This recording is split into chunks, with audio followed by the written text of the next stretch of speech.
What's up, guys, and welcome back to the channel. Today, rather late, but we are doing our Spring 2020 review sort of thing, tier listing, with the tier maker website here, of course.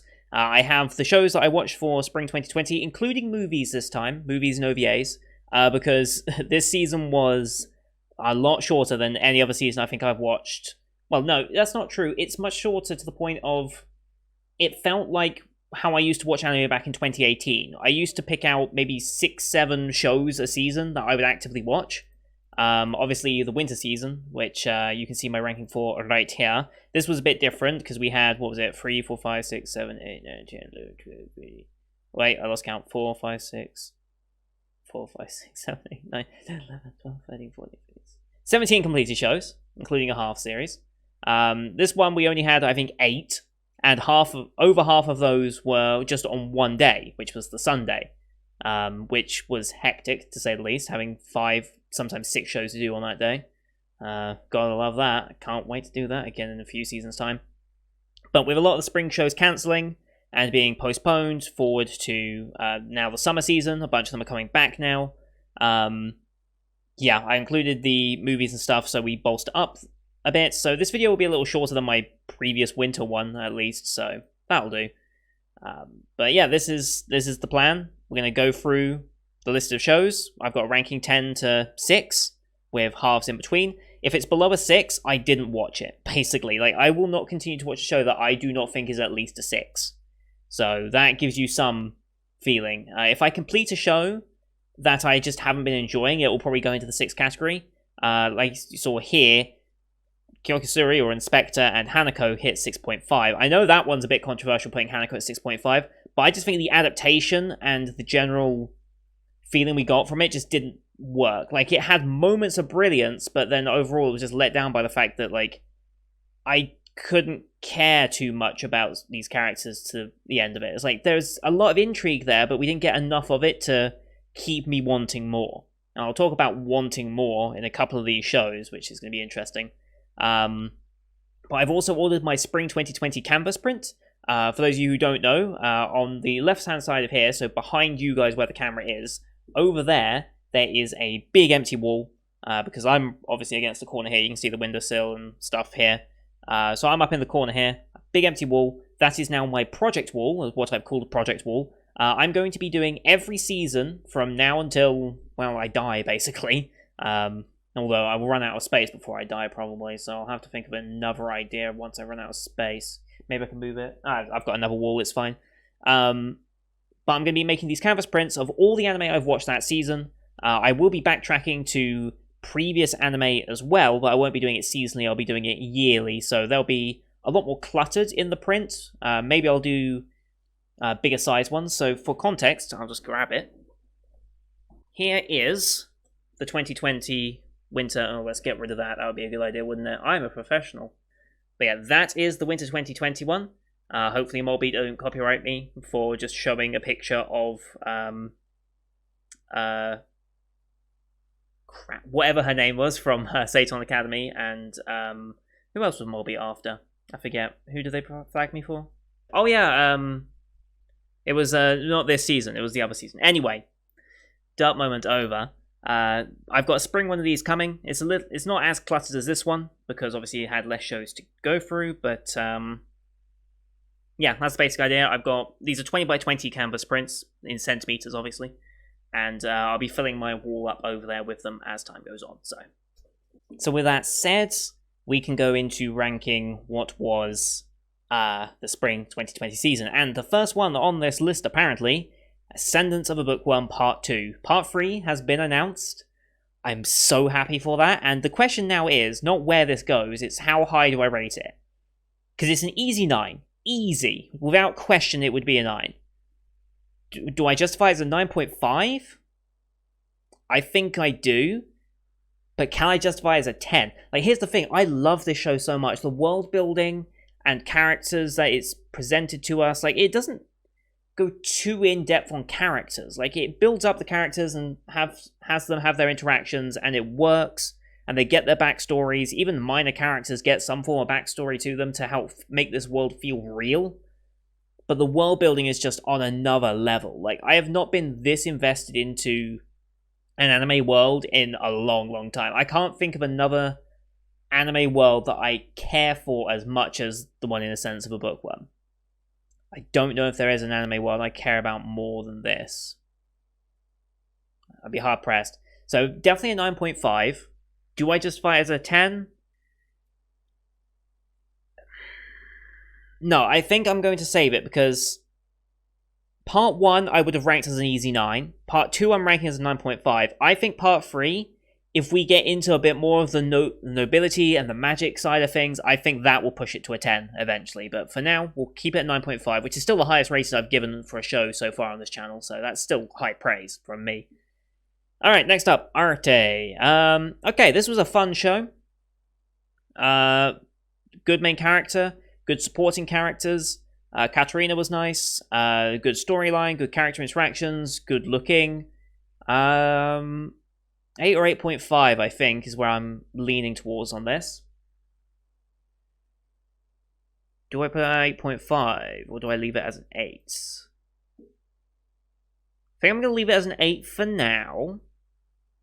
I'll leave it as an 8 for now and see if my mind changes compared to where I put other shows, because this was a fun show. It was just chill, really. It wasn't too suspenseful, but the characters had some good emotional impact when they needed it, and there's a lot of potential for more of this show. And whilst the storyline was a little predictable, like at the end, the final dilemma was, does she stay or does she come back to Leo? It's like, oh, she's coming back to Leo. Like, you wouldn't just end the story there. Like, and Arte found her job and lived happily ever after. It's like, no, you've just ruined yourself out of a few more volumes of the novel or manga or whatever you would have made. So obviously she was gonna go back. But it was a good story, and I think one that went underappreciated by a lot of people. I don't think it did too well on my channel, unfortunately, which is a shame. It deserved to do a lot better than it did. Next up, we have Frag Time. Frag Time. I was very hopeful for this movie. I was really hopeful for this movie because you don't get a lot of Shoujo Ai projects anymore. Well, you never really have. It's like, you might get one a season. If not, you get 2 a year. There is a Shoujo Ai production coming up in fall 2020 that I'm eagerly looking forward to. I'm just hoping it's not been postponed in any way leading up to it. But this movie didn't really hit. I think the runtime hurt it. I think it needed more runtime.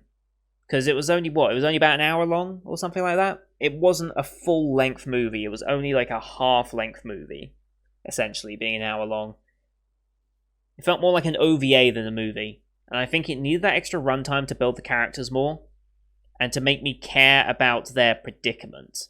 It was a cool concept. I like the idea of playing with time, because yeah, playing with time is a very interesting one, because you have so many repercussions that come from it, and so many little caveats that be like, you don't want to mess with time too much, and there can be weird inconsistencies where you've seen something but obviously no one else has because you mess with time. That's why I kind of like the ReZero approach as well, because ReZero messes with time a lot. You've got so many different conflicting timelines that sprout off, and then you revert back to the main timeline, progress a little bit, branch off, and then come back to that, and you're slowly making progress up to the true path, but you're working through all the bad paths as you go. So I like the concept of playing with time. I just don't feel like it did much for that show, unfortunately. So next up, Gallandino. Now, I know Gallandino has not finished yet. We are currently 7 episodes in. We're waiting for the final 5 to air. No idea when they're coming back. I have not seen any announcement to say the show is coming back. I hope it does. Considering there is live action segments to it, I assume that's going to take longer than most other anime productions that were postponed. I have no idea how much of the live action was filmed beforehand, because I don't know what the second half of that show was ever meant to be. So I'm going to rate it based on the first 7, because I know exactly how I feel about this show, and you know how tempted I am to put it up there, because I think it's just a masterpiece. But I can't rate it above A Sense of a Bookworm. Like, I just can't do it. I'm putting it as 9, though, because I have not questioned my life as much as I have when watching the show. Like, Pop Team Epic was interesting, but compared to Pop Team Epic, I find this much better than Pop Team Epic. The dynamic between the characters, the live action segments that are just so weird. Episode 4 of Gallon Dino, I'm going to be working on getting my previous Gallon Dino reactions up on the channel as redirects, so you can watch them on mega.nz. But my god, episode 4 of this show just broke me more than I think any show ever will. Like, I'm looking for the successor to Gallon Dino, or I'm waiting for the next 5 episodes of Gallon Dino to see if anything can possibly top episode 4 of that show. Like, episode 1 was an experience because I didn't know what I was getting. Episode 4, I knew what I was getting, and I was still blown away. And later episodes still were just as crazy. We still haven't wrapped up the Shota arc. We don't know what's happening with that book. We know the landlady has a book. It's crazy. It is absolute insanity. I highly recommend you go back and watch it. There's only 7 episodes out, of course. I think it was a Funimation show. I'll be uploading my redirects, like I said, later. But that show was an experience, and Fahrenheit deserves a 9 just because it's a masterpiece, honestly. Like, it shouldn't be. Like, reasonably, this type of show should be down here as a 6. Like, okay, I'll watch it just because it's funny. But no, it's actually a masterpiece, and I will not hear anything of it. I'm fully aware that my opinions on this are going to draw a lot of thoughts and opinions from people saying, well, how dare you rate this low, or what are you on about, this show was terrible. And I'm like, I know, it's an opinion piece. I have to inject my opinion into it somehow. Alright, Kaguya Season 2. Oh boy, oh boy, oh boy, oh boy, oh boy. I mean, yeah. I did not think we could get better than Season 1. We smashed it out of the park. We're easily better than Season 1. Episode 7 of the show was hilarious, and then episode 11 was just a perfect moment. The entire Ishigami arc was a perfect moment. Absolutely perfect. Just the build-up to the iconic Urusei Baka was so well done, and the imagery with the no eyes shown until the very end, very reminiscent of the poster back there, which you can't see because I have to remove this. There you go, silent voice. Very reminiscent of that and that approach to it. It was just perfect. Question is, can I put it as a 10? Can I put it as... I honestly could put it as a 10. You know what, I'm putting it as a 10. Screw it. This is my first 10. I'm going to put it as a 10 because I could not fault this show if I tried. What could I fault this show on, if anything? We got... Every character got their moments. We got new characters.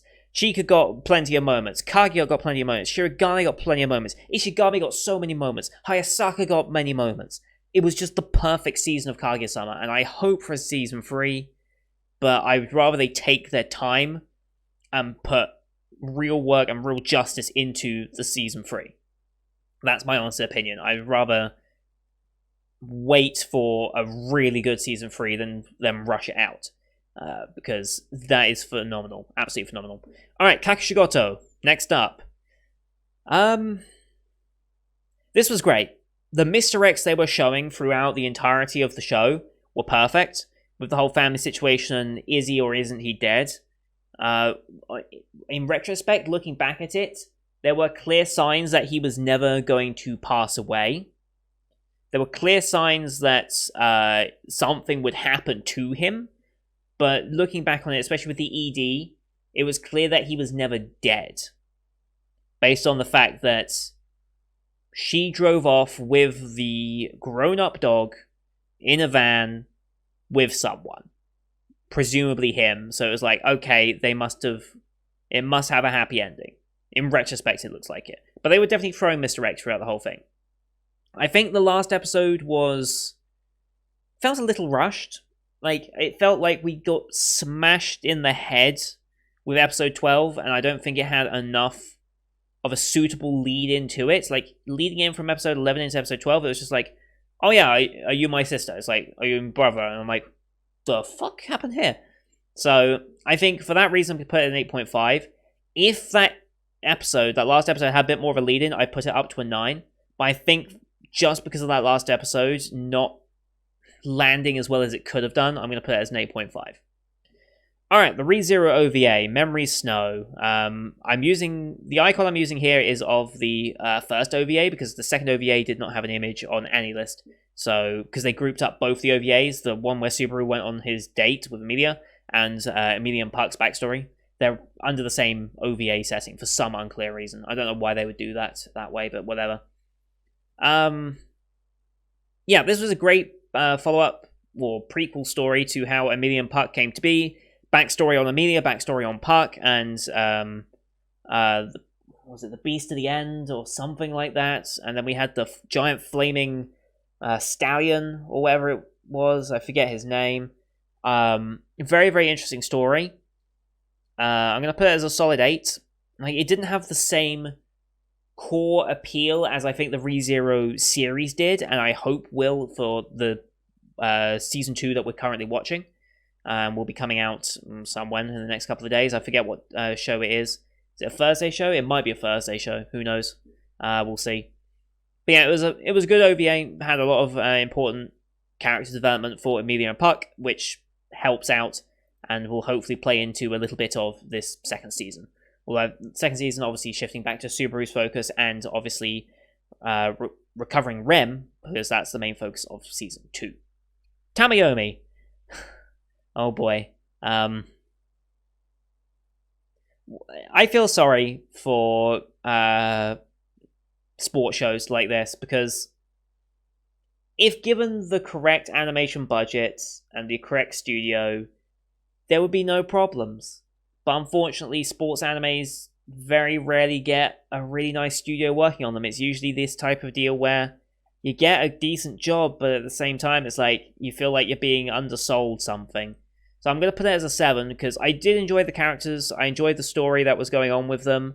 There were some good moments of art. There were some dreadful moments of art. I'm thinking of You, Episode 4, when Funimation was given the early draft to subtitle instead of the actual full episode. I have no idea how that happened. The screen captures are out there on Google. If you just Google Tamayomi Episode 4, you'll see some of the art. There are some beautiful moments. In fact, if I remember, here is one right here. Just a beautiful moment of characters in the middle of a game. Incredible. Absolutely incredible. I don't know how that happened, but overall it was a good story. It was entertaining. Seeing them play was good. The actual baseball itself was actually quite in-depth, and they actually went over strategies and RBIs and a bunch of the other terminologies that would go along with baseball. We had the Mercy Rule come up. It's like, this was a good show. And we had some good character development with all of our characters. So I can't fault it. I just wish they had a bit of a better animation studio behind it. That would elevate it to 7.5 or maybe even an 8. But I think a 7 is fair for what we actually got.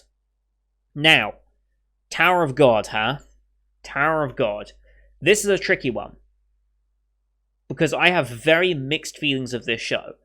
I really, really want to like it, and I know there's so much mystery, and I know that this show's only going to get better with Season 2 eventually, hopefully, coming. I don't think they've announced a Season 2 officially yet, but considering how successful this was on Crunchyroll's end, I assume this probably sold a lot of memberships. So I assume they'll want to keep this going. But obviously they've got God of High School running right now, their other webtoon production that they've got. I think they have another one. Crunchyroll Originals is pumping out a lot of stuff right now, and I think they have another webtoon, or was it just the 2? Someone in the comments let me know that. Yeah, I have mixed feelings of the show, because I don't like a lot of the moments in the show. It felt kind of like I kind of got disinterested at moments, especially around the midpoint of the show. But by the end, I'm actually super intrigued as to how all of this works and why this world is what it is. So I think I'm going to slot it as an 8 for that reason, because I have a lot of interest. It's very much like Sentence of a Bookworm, in that the world building is what really interests me. Like, the characters are Like, I don't really care too much for Yoru right now. Obviously, I'm simping for Yuri. I mean, who doesn't? I can't believe I used simping in an actual sentence. Holy shit. What has my life come to? Rock was fun. Endorasi, I like. Anak I like.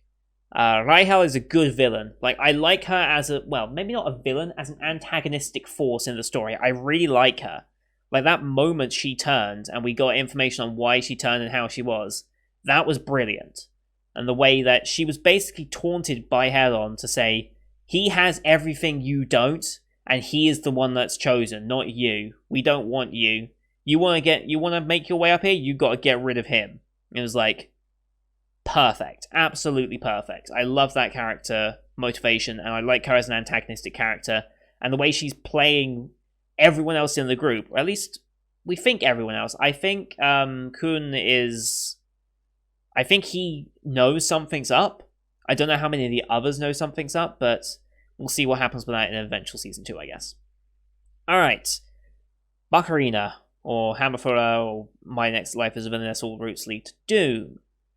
This was fun. This was a very, very fun show. It's a harem show, interestingly. The villainess bit kind of... I was hoping a little more of the villainess side would show itself, but it was very much a case of taking that villainess that we were and then completely 180ing it to the point where the villainess aspect doesn't really show too much. It still shows itself, obviously, but not to the same extent. I think I'm going to put it as an 8.5. Because I enjoyed every character that they presented in that. There were some really funny moments in that, and the way they dealt with the Serious Deke, I should say, they must have known, right? There's no way they didn't know Serious Deke was going to be... Anyway, there's no way they didn't know when they thought of that, right? Someone needs to ask the author that. Anyway. Yeah, I like the storyline that we went with through with Sirius, or whatever his real name was. Was it like Roy or Ray or something like that? I think it began with an R. Something like that. Yeah, I just loved it. I think we're getting a Season 2, aren't we? Did they confirm a Season 2? I think they confirmed a Season 2 immediately, didn't they? Because this is, what was it? Was it Silverlink? Well, whatever studios did it, they did Beaufort the season before, immediately got a sequel. They did this, immediately got a sequel, and now they're doing Misfit Demon King, and I think that's immediately going to get a sequel, probably, given the track record. So, yeah, I think we do have a Season 2 of this confirmed, and I'm very much looking forward to it. I'm curious to see how much of... I'm curious to see how they progress with it, because now... Do they pick a route? Because with harem shows, they always... Do you ever pick a route? Most of them, no. You don't actually pick a canon route and say, this is who Katarina falls in love with and is with. The canon ship is obviously Maria. I mean, that's the canon ship that will be like the main route for the show. But everyone has their own personal favorites. Like, for me, it's... what's her face? Is it Mary? This one here on the left. I think her name was Mary. Or was it Sue? No, I think it was Mary. I think it was Mary. Yeah, because that was Sophia. That was Maria. So it wasn't Mary. Maybe it was... I forget her name. But she was one of my favorites just because she was openly, like, plotting against everyone else and trying to prevent them from getting to Katarina, and that was nice. I like Jordo's and Keith's antagonistic moments, and then Mr. Kirito over here. His silence was one of the funniest moments of the show.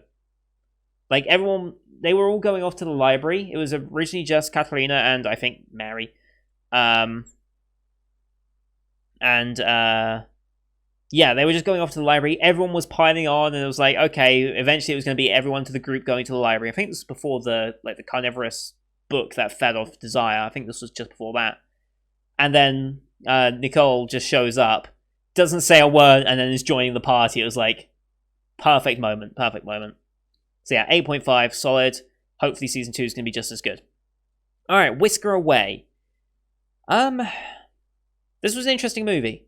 Good runtime, perfect runtime, good looking show, interesting concept. I like the idea of the world of cats and the way that she approached it. I like their story that they went through. How high do I rate it? That's a good question. Do I put it as an 8.5? Or do I stick it as an 8? I think I'm going to stick it as an 8.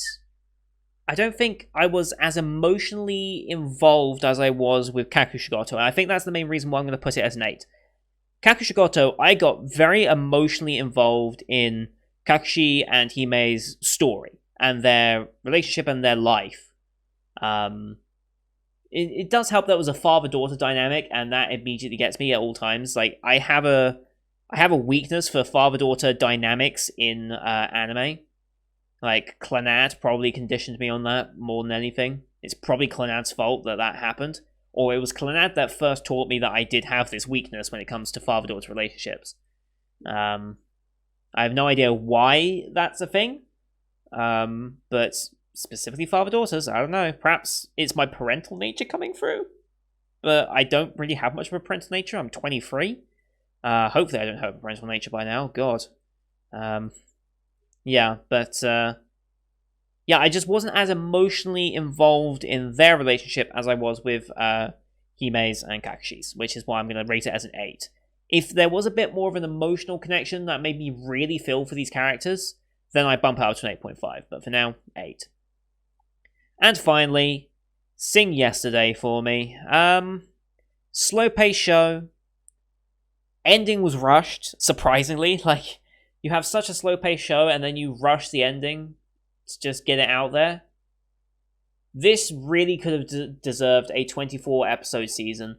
Like, of all the shows that I can think of that deserve 24 episodes, this needed it more than anything. Either that, or the mid-pacing needed to have been sped up. But I don't think pacing changes in the middle of the show would have helped. I think this just needed more time. This needed a 24 episode, or the original rumored 18 episodes, which really wasn't 18, it was 12 and then 6 little 2-minute things, which did add a lot to the story in the end. And I'm surprised we're left out of the main story, and why there was no real OP to the story as well. I don't understand that. But, yeah, the ending just felt a bit rushed. Otherwise, this show was very relatable. I could relate to most of these characters in some way or another. I really could. And part of me wants to have a continuation to this just to see how Haru and Rosumi actually get along. I want to see more of their character interactions because I feel like we didn't get much of it. I feel like that might have been cut out from the original source material. Source material being, what, like 20 years old at this point? So, yeah. I'm going to put it as a 7.5. I would put it as an 8, but I feel like they kind of... The pacing was perfect until they got to the ending, and then they just sped it up just so they could have an ending. Just so they can end and say, hey, Haru, let's go out. That would just felt way too rushed. Otherwise, every... No, I'm putting it as an 8. I'm putting it as an 8. Because if they didn't rush it, this would have been a 9. This really would have been a 9. I was on course for this to be a 9. But I think the pacing of the final episode brings it down to an 8. I'm heavily stacking 8 here. And I think I might change something. Oh, I don't know. I really don't know here. I might bump one of these up.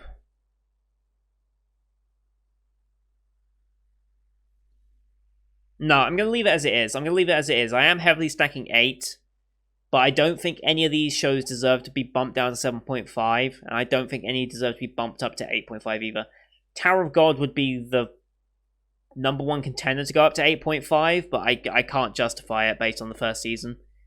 If I knew what was coming in the second season and if it was going to be better, then I might give it an 8.5. But I can't justify it just yet.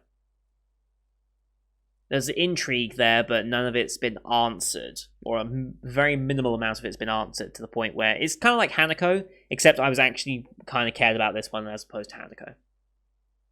Yeah. But I think that does it. Yeah, that does it. Alright, so that is the 3, 4, 5, 6, 7, 8, 9, 10, 11, 12 shows and movies that I watched throughout spring 2020. This is my ranking. Kaguya at number 10. Sentence of a Book 1 Part 2 at 9.5. Galantino at 9. The fact that Galantino outranks all of this stuff, like, I'm going to get hate for that. I don't care. Galantino was amazing. And can still be amazing. We've got 5 episodes left somewhere.